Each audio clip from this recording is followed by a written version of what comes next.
It is quite remarkable to think that long before the rise of the Aztecs, an immense city had already flourished and faded in the heart of Mexico. This was Teotihuacan. At its peak, perhaps 1500 years ago, it was a sprawling urban center, a true metropolis of the ancient Americas.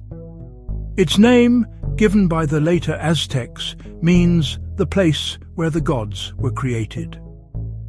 The sheer scale and precision of what remains is enough to take one's breath away. The city sits in the high, sun-drenched valley of Mexico, about 40 kilometers northeast of modern Mexico City. The valley offered fertile soil for farming access to vital resources like obsidian and a strategic position for trade and influence. Construction began around 100 BC, and over centuries it grew into a meticulously planned urban marvel. The builders were masters of their craft, laying out their city on a rigid grid plan and aligning their most sacred structures with the movements of the stars. It was a city built not just for people, but for the cosmos itself. What one first notices is its profound sense of order.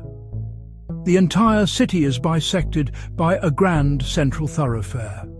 Its buildings, from monumental temples to humblest apartment compounds, adhere to strict geometric discipline. This was not a city that grew organically. It was conceived and executed with a singular vision. It speaks of a society that valued structure. The central artery of Teotihuacan is a magnificent wide causeway known as the Avenue of the Dead. This name was given by the Aztecs, who believed the mounds were tombs.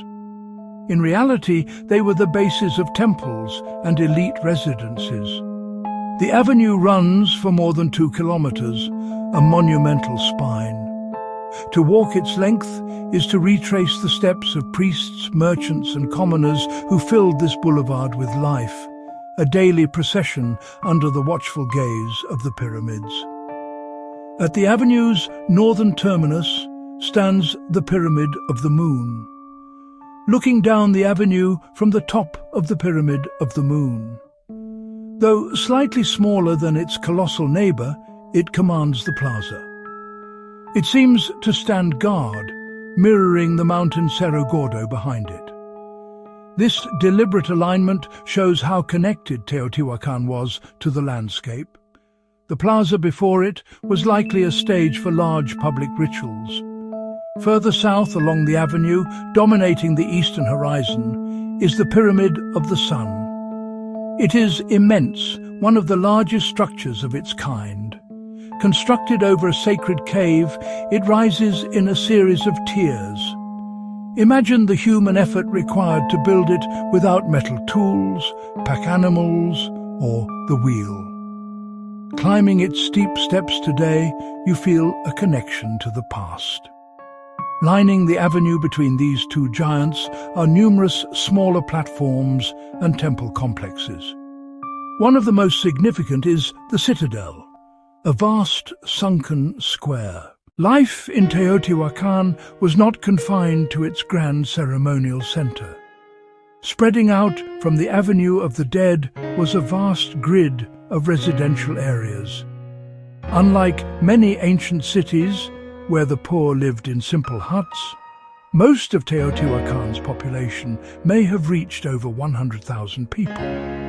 They lived in remarkable multi-family apartment compounds, large single-story stone structures organized around central courtyards and patios which let in light and air. Different families had their own rooms while sharing communal spaces for cooking and for ritual, a uniquely urban way of life.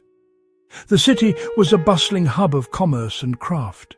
Workshops across the compounds produced vast quantities of goods. The most famous was obsidian. Masters at working volcanic glass, razor-sharp blades, projectile points, ritual objects, these were traded far and wide across Mesoamerica. Potters created a distinctive style of ceramics, often decorated with stucco and paint. Muralists covered interior walls with stunning frescoes of deities, animals, and scenes of ritual life. For all that we can see and touch, the greatest mysteries of Teotihuacan are the ones that remain unsolved. Chief among them is the question of who, precisely, these people were. We do not know what language they spoke or what they called themselves.